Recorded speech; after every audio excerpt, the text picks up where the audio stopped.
What's up, guys? Today I'm gonna be talking about the the trailing arm bushing and a little problem that I had, and just a little tip on people who change this bushing out. So I'm gonna proceed with taking off the wheel, and then I'm going to just dismantle everything: the upper control arm, lower control arm, the caliper, the e-brake line. And when I finally have the trailing arm dropped, I'll tell you what I did and my issue, what I did wrong, which I thought was going to improve it when I replaced the bushing, but it turned out not to be so good. So let me just take this off. Alright, so I took off the wheel, I took off the e-brake line, I took off the upper control arm, I took off these bolts that bolt the bushing to the body, and I took off the toe adjustment arm. Let's see if I could get it in the shot right there, that arm to adjust the toe. So I'm gonna take off the caliper, and then I'm gonna take off this whole arm, and then yeah. So and then one more bolt, you got to take out that one, which disconnects it from the lower control arm.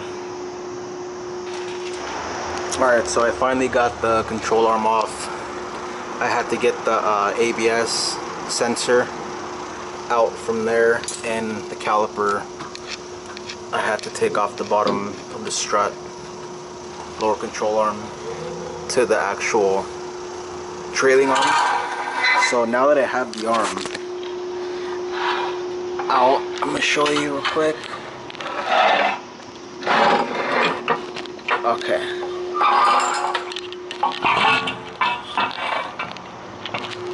Okay, so this is the way the arm looks on the car, and just by looking at it, you can tell that this bushing is clocked a little bit wrong. Well, you probably can't tell, but it is clocked wrong.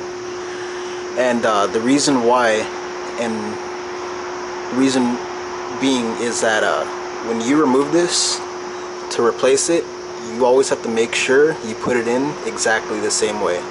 It's got to be clocked exactly this way, and Honda recommends that piece right there, like this lip right here, you got 12 millimeters. So this bushing has to protrude out the rear 12 millimeters. And so on forums, you would see that people line this up with the control arm itself right here, or they just put it exactly back. But what I did is that I clocked it a little bit back to move the control arm. So this is like the horizontal level of the body. So this control arm is actually going to be sitting this way, more tucked into the wheel well. And the reason why I did this, I clocked this going back, is that I was running aftermarket suspension, and I was slammed like low. So I kind of, since this was a new bushing, it's still a new bushing, I kind of wanted to clock it different so it wouldn't be that much stress, like having the arm droop and then having a slam suspension, and then I'm just going, and then this is just gonna get all, you know, like bent. So I had clocked it this way to compensate that drop. So now that I put stock suspension back in, it just has a little like lowering spring in it. This right here was actually binding. I had put it in, and since this is like this and the arm was going up, the whole rear was just squatting, and this bushing is pretty strong. It was so strong that it was actually compressing the suspension, and every time I'll hit a bump, it'll just bottom out. The whole control arm would just be, or trailing arm would just be going like that. So a long story short is, make sure that this piece, you see, yeah, make sure this piece right here is level, or it can be slightly up. And this is going to have this bushing where it's just going to be sitting straight.